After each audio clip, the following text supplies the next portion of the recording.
about your journey, and maybe if you can share how you came to be the person you are, a popular LinkedIn influencer and a consultant coach for many people. So, Angeli, what can you share with us? Thank you so much for such a warm introduction. So, thanks first of all for that. Well, talking about myself, about my introduction, I would call myself a LinkedIn personal branding and AI marketing strategist. I help entrepreneurs and coaches build their personal brand on LinkedIn using AI plus human proven strategies. That's exactly what I do. I live in London and I've been building my business Digital Expanders AI after around 9 years of digital marketing experience. Here I am building this business alongside you. Can you share maybe your earlier age, maybe your education, your childhood, and how you came to this world and learn from it, and your stories about your earlier years? Sure, definitely. Well, I started off my education, in a normal English medium school. Like it was quite normal, I would say. But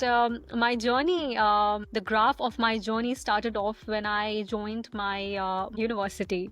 So when I joined my university, I went into the top university of my city and second best university of my country at that time, and still is at this time as well. I started off, as soon as I started off my bachelor's in business administration, which was basically a majors in finance. One of my friends actually started off a company, a gifting company, right? And his name is Kumel, and he started off his gifting company, and I and some of our friends was just helping him out. Like we were just helping him out as a friend does. Alongside this journey, I got so drawn in, and it made me feel while I was helping him out that this is exactly what I wanted to do. Business. I want entrepreneurship is for me. And I'm so grateful to him for making me realize that. And through that journey, I then became the co-founder of that company, the gifting company. It's called the Elegance Gifting Company. And I started off the marketing department from scratch. I scaled the company with my lovely co-founders to multiple seven figures. We had D2C and B2B gifting companies. We worked with one of the biggest names in that country, KPMG, Reckitt Benckiser, Philips, and a lot more.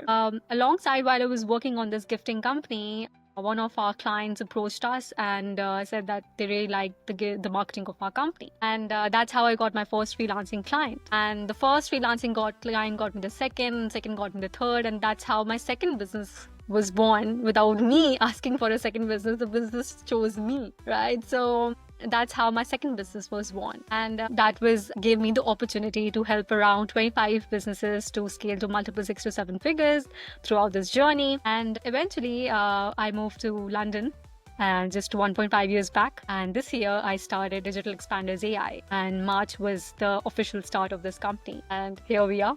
So you mentioned your town, your countries. So do you mean India, or where do you live before? No, I'm from Karachi, Pakistan. I see. Yeah. Okay, Angeli. So can you share some story, some maybe obstacle or some difficult situation that you had to overcome, and something that went not so smoothly in your earlier career? Well, there are a lot of things that were an obstacle, and I think the biggest obstacles came around when I moved to UK. When I moved to the UK as an immigrant, life in Western countries is not easy. When you're starting from scratch, the entire life gets started from scratch. Your entire career is getting started from scratch, and that's the biggest challenge in life, I would say, as an immigrant, we all immigrants have to face. And that was the biggest challenge for me. While having a great successful career, leaving that career and moving to a different country was the biggest challenge for me. And then how do I now work on my third company? What do I do with it? Now, how should I build it? And it's a completely different market. It was a quite challenging time for me. And it took me some time to understand and realize. And that was also one of the most lowest points of my life, I would say. Last year was one of the most hardest year of my life, I would say. One of the most hardest one. Because there were a lot of things. I was doubting myself. despite the fact that I had built such successful businesses, there was a lot of self-doubt that I had gone through. And that was really a very struggling part.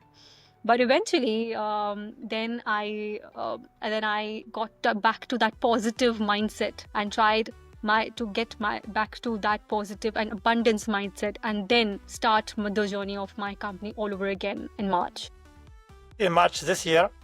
March this year, yes.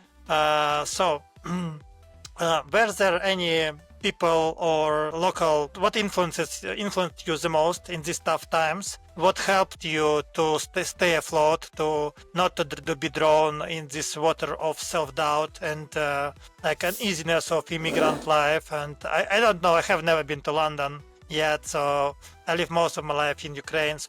Yet I traveled some to maybe a couple dozens of countries, but I've never been to United Kingdom. So what helped you, and what obstacles exactly could you overcome with this help? Well, the thing that helped me a lot to overcome this struggle as an immigrant was having the right kind of mindset and learning how to build the right kind of mindset all over again. And many times when we are actually working on something and it doesn't work out and we have failures in our life, we get drawn to the fact that this is not working for me. Now, like, why is it not working for me? We start doubting ourselves. That's when we start getting into scarcity mindset. And that's exactly where I was. I was drawn in towards the scarcity mindset. And that's why the more I would think about it, why is it happening to me? Why me? Why me? The more it started happening to me, the more I started attracting failures, the more I started attracting the negative things in life, which I thought I never deserved at the first place. And eventually, what was the deal breaker for me was the support of my family and the support of the people around me that really uplifted me and helped me understand that I need to stop the scarcity mindset and get to the abundance mindset all over again. I think the self-belief that you have and the belief that you have in God also plays a crucial part in building your mindset. The moment I started building my mindset towards an abundance mindset this year, and I put that pause on my life and restarted my life probably at the end of February. And I haven't looked back since then. My mindset has kept improving, and my business has kept improving, and all areas of my life, health, relationships, career, money, everything is improving once I started imbibing the abundance mindset. Yeah, so that's the important part that many people underestimate, I think, and they don't know even where to start, because we are so much accustomed to current status quo of our lives and to our surroundings, our background, our family, friends, society, employment, country regulations, and so many things. What is your advice for people who are not so self-disciplined as you, who don't have such family support, and who don't live in London? Because you see, London is quite a rich city, one of the richest in the world. So for people who are not as lucky as you, and maybe not as staunch with such a disciplined personality, what advice do you give for people who are on the verge of scarcity, who are on this scarcity mindset? The advice that I would like to give everybody who's struggling in life is to build a strong self-belief, right? It all starts with believing in your own self, and then breaking out of all those limiting beliefs and creating those powerful beliefs for yourself, right? So I would start, first of all, believe in yourself. Nobody in the world, not even your family, not even your friends, none of your mentors or coaches would be able to help you until and unless you believe in yourself, and if you do not believe that you can do it. Once you start to believe and you start that belief that I can do it, and you get that, after that you see that everybody around you, even if your family is not supportive, if people around you are not supportive, they start supporting you after they see the confidence and self-belief in you that you have in yourself. And once you start having that, the kind of self-discipline you're talking about, I call it self-love. I wasn't as disciplined as well, and I think that's part of being an entrepreneur as well, because when we're entrepreneurs, we always want time freedom in our life. And when you've been an entrepreneur since several years, we've always had that time freedom in your life. Now you're used to that time freedom, right? So now when you're used to that time freedom, building that disciplined life is, I started giving myself the right kind of deadlines. Yeah, thank you for sharing this advice, which is clearly what you how to say, grow. That was your own realization, not something that you got from books. That is one that you fought for this realization, fought for these ideas. And so with this mindset, how did you start finding clients? I know that you are very active on LinkedIn. I saw that like you also communicate with Lara Costa. Yes. So can you tell me a little more about your LinkedIn journey and about this influencer? Yeah, sure. So I started off my journey this March all over again for Digital Expanders AI. And I started building my personal brand on LinkedIn. And it was in March that I started being consistent with it and starting to be active LinkedIn user by then, LinkedIn influencer, as we say, right? And I haven't looked back after that. I knew something, that if I want to make Digital Expanders AI the best LinkedIn personal branding agency which uses AI, so a LinkedIn AI personal branding agency, and I want it to be the best in the entire market, I have to learn from the best, right? So what I did was that I chose the right kind of mentors for me, right? I first started off learning from the best. And for me, the best is Lara Costa. Right? She's grown her followers to 260,000 just in a matter of 2 years. I haven't seen that kind of growth from anyone. The kind of monetization she has had on the platform, it's very rare to see. And she was inspiration in a lot of ways. See my future self in her. And I knew that if I wanted Digital Expanders AI to become the best LinkedIn personal branding agency, I had to learn from her the best and proven strategies. So I went and first learned proven strategies from her, right? Implemented them in my own personal brand to gain clients for my own self first. I integrated with AI to make my journey faster, because I had the AI expertise that anybody in that platform did not have, right? So I combined what she taught me as the proven strategies, the human proven strategies. I combined them with AI to make the growth a bit faster. And once I was able to build my own personal brand and get amazing level of clients and leads from my own self, then I started offering services to my clients and started getting them results. Here we are, getting them real results where they're getting recognized from the top creators, just like I am. Did you meet her? Yes, I met her, and I also posted I saw this post, that's why I asked you. Posted a picture with her as well, and it was a great experience meeting her, and it's always great experiencing that networking, the network of people that you've nurtured and that you've created through LinkedIn. It was such a pleasure to have met those amazing people, including Lara Costa, and it was a great experience. So then you are attracting people with your LinkedIn, and people come to you and asking. You don't need to have any outreach, warm outreach, right? All of your clients go to you naturally with your inbound marketing, with your posts, with your quality and smart strategy on LinkedIn, right? And so what kind of services do you provide, and how people find you and start talking to you? Yeah. So most of my clients are inbound leads, like they come from inbound leads, but that wasn't the case when I started off. Right? It was a mix at that time, because I was starting things out. It was a mix of content, me having those outbound conversations with people, and also inbounds. It was always a mix when I was starting out, right? And what I actually help with my LinkedIn personal branding agency is that I call it the brains framework, right? So I do not just help my clients build their personal brand on LinkedIn. I help them monetize their personal brand on LinkedIn as well. And the way I do it, the process or the framework I use is the framework that I have created, and I call it the brains framework, right? So what I say is that in order to build your personal brand fast and to be able to monetize it fast, one brain is not enough. You need two brains, right? the first brain is obviously your human brain, and the second brain is the AI brain, right? And that's why we call it the brains framework, right? And it's more like an acronym, right? So for the B, it's basically building your irresistible offer. So I first help them build the irresistible offer, which anybody would feel stupid to say no to, right?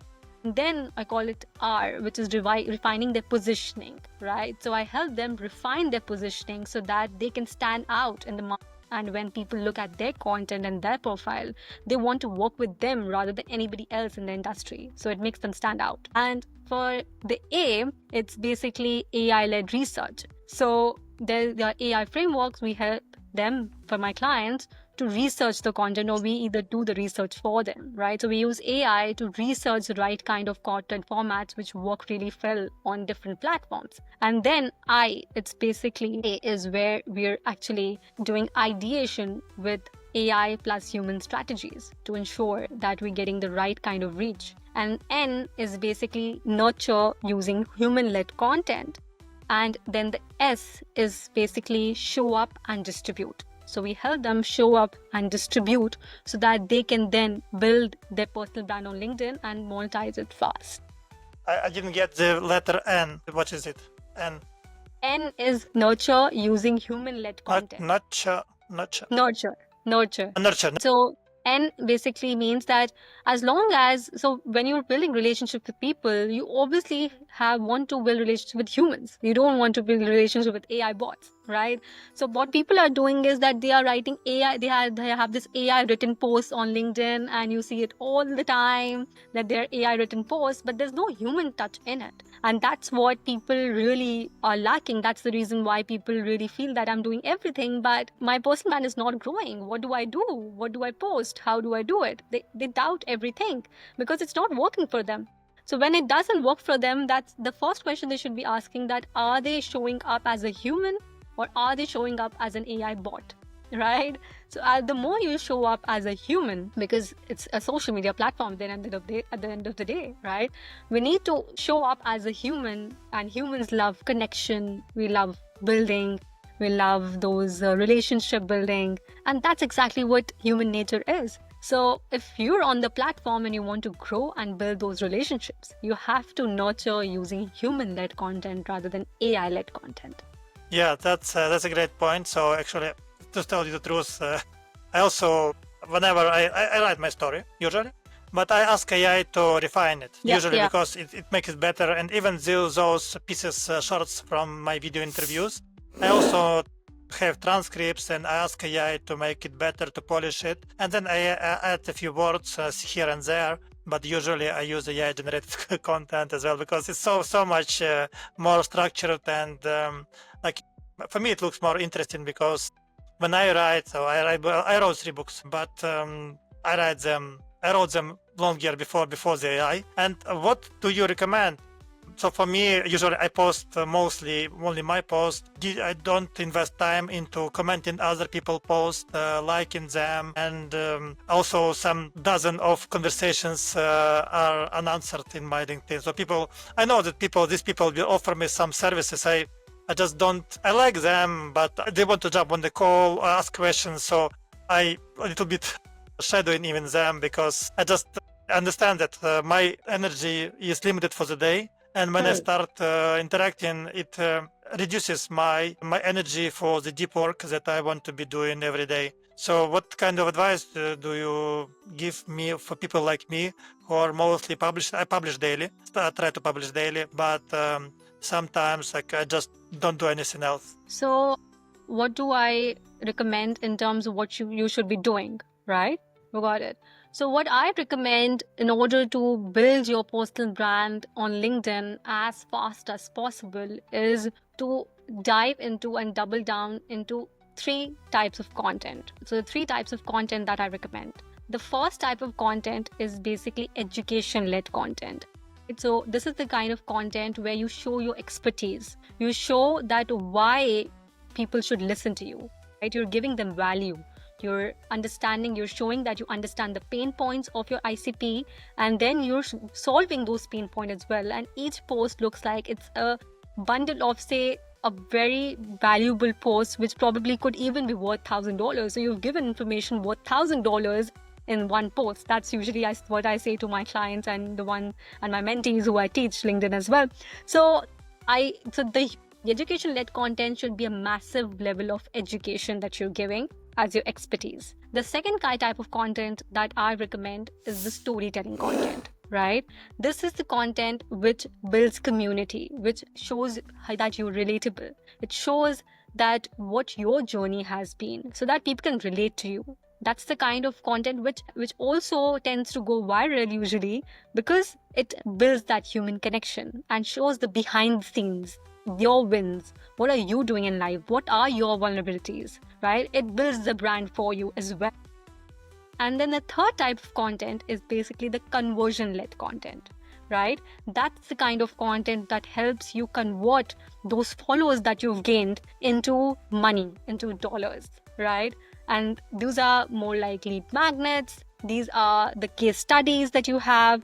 These are the testimonials from your clients. These are the correlations of the client wins and your own wins that you've gained through your solution, right? These are the things that show expertise as well as wins alongside so that people get attracted because they want those wins for themselves as well, right? That gets attracted through this third type of content. So in order to build your personal brand fast, I would recommend to go all in on at least all of these, if not one of them, in terms of the content types. Yeah, that's an important part. It's a clear framework that you gave for 3 types of content, and it's quite wise. Educational and storytelling, and something to be your service case studies to be converted into real dollars. So that's wise. I wrote this. I made a note about this, Angali. So what about the automated systems? Do you use anything that for automatic liking other people's posts, then endorsing their skills, then commenting them, then adding them, asking for a connection, and maybe adding a note to this, and then nurturing this, warming up this connection before actual outreach and some outreach sequence? What do you think about these tools? Can we use them?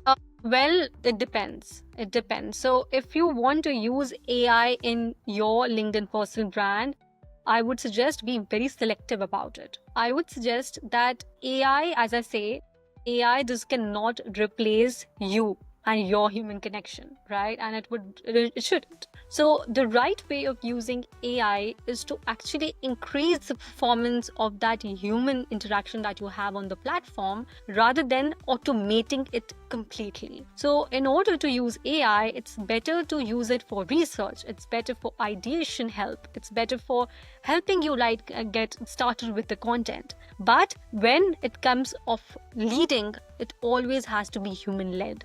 That's what I recommend. I do not recommend AI comments. There's a lot of AI buzz around AI comments. I do not recommend AI comments as well. I do not do any of those AI comments for myself or for my clients, and haven't tried it ever in my life as well.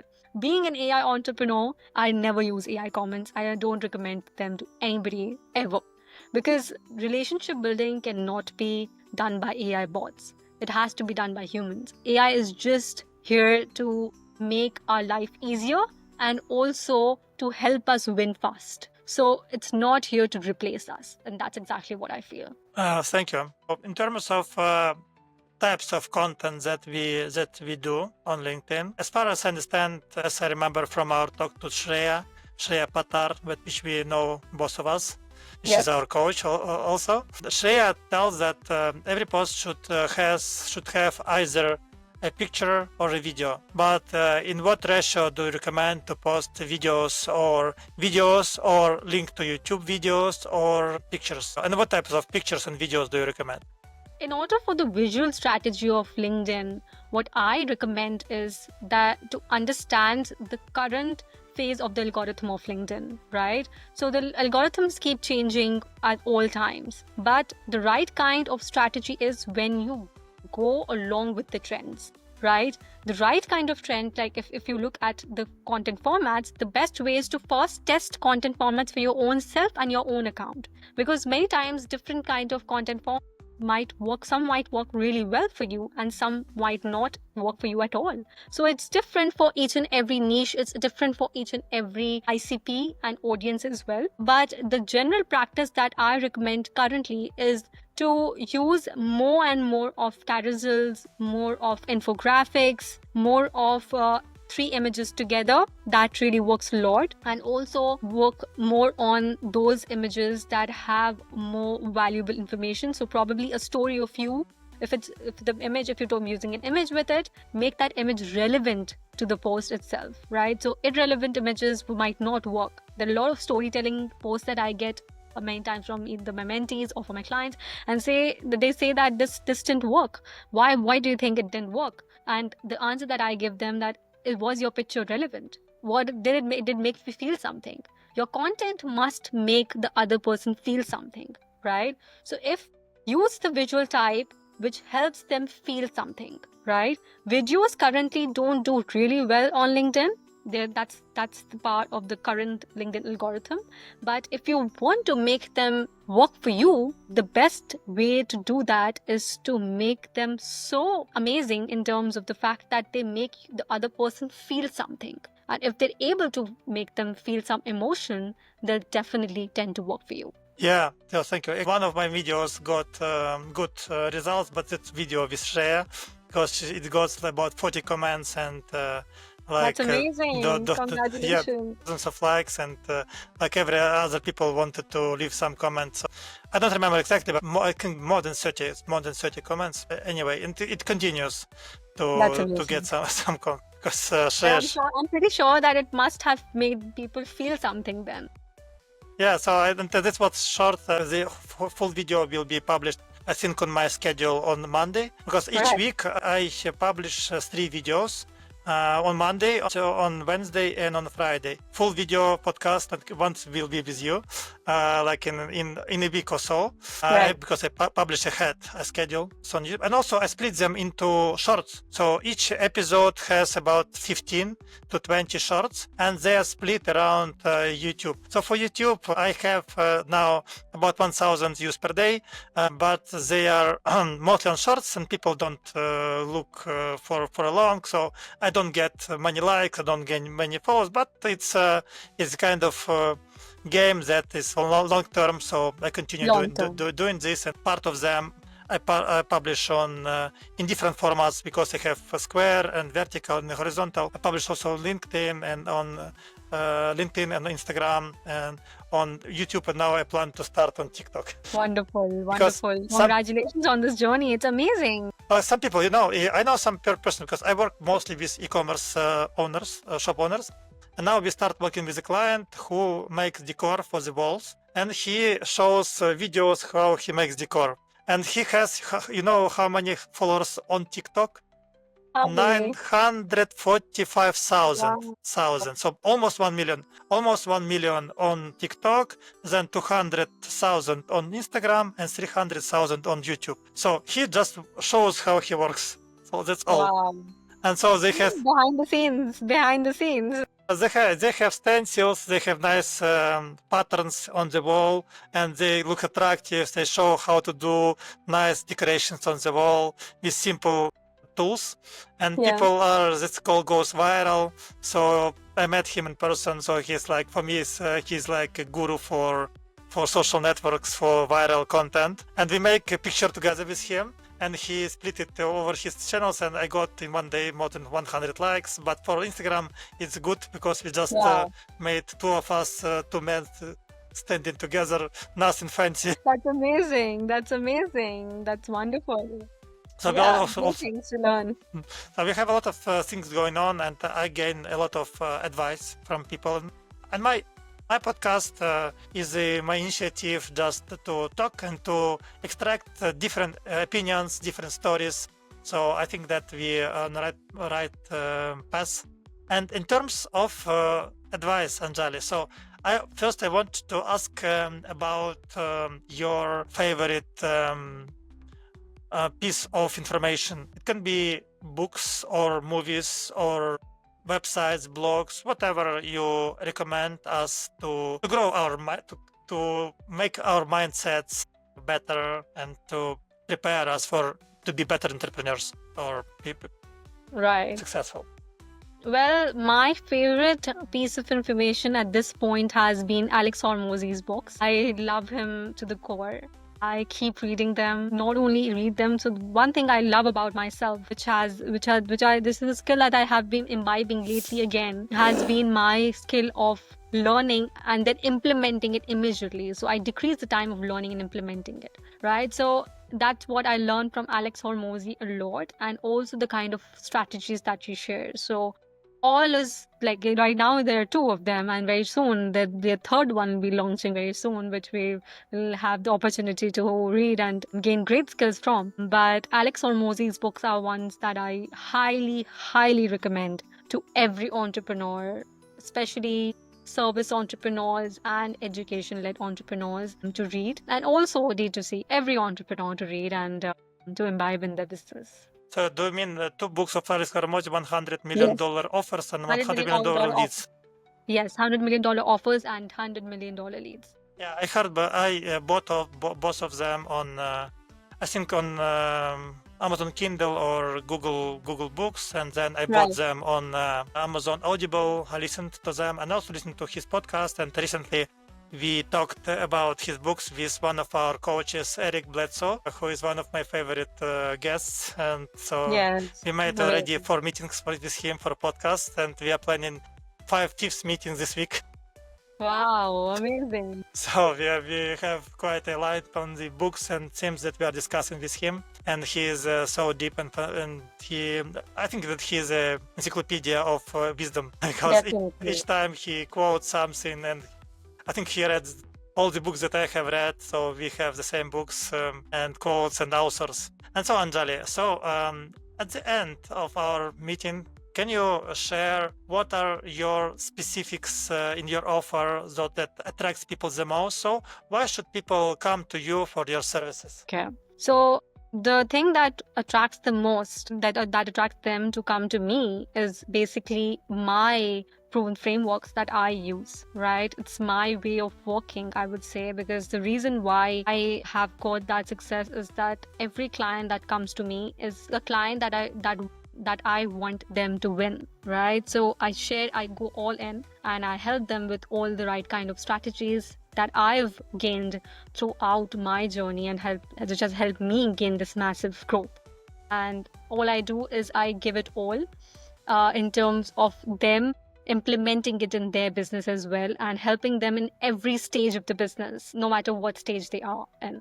So that's the soft reason why people usually come to me. But the core reason would be to help them grow their LinkedIn personal brand and grow their business, they monetize their business. So there are a lot of LinkedIn gurus and LinkedIn personal brand experts, and which I appreciate and I respect as well. But what I feel is that not every personal branding expert or every LinkedIn expert is a monetization expert. They might have grown their followers massively, but not everyone has the expertise in monetizing it the right way.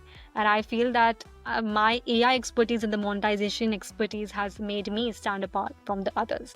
Do you provide some guarantees for them, or what kind of guarantees can you give them? Yes, I do provide a guarantee for my done for you services, and the guarantee that I provide is that the milestone that we set in the 3 months that we work together, we ensure that that milestone is achieved for their business. And if that milestone is not achieved, then we work for free until that milestone is achieved. So that's the guarantee that we've given. Just till now, we've not got any chance that we had to work for free till now, because it has been working for everyone. Like, there's no way that I think that we will have to work for free. If it is, then we would happy to, because that's what we're here for. We're here to make people win, right? And we only win, only they win. So that's the kind of success mantra I follow. Yeah, that's fantastic. So I think that we had a very active conversation. We touched a lot of themes, and you shared a lot of practical advice about LinkedIn and your personal brand that I myself took some notes there. And I will be happy to meet you again whenever you feel that we can share something more for the podcast and have more content that will be useful for our listeners. Thank you, Angeli. Thank you so much for having me, and it was a great pleasure being here. Thank you so much.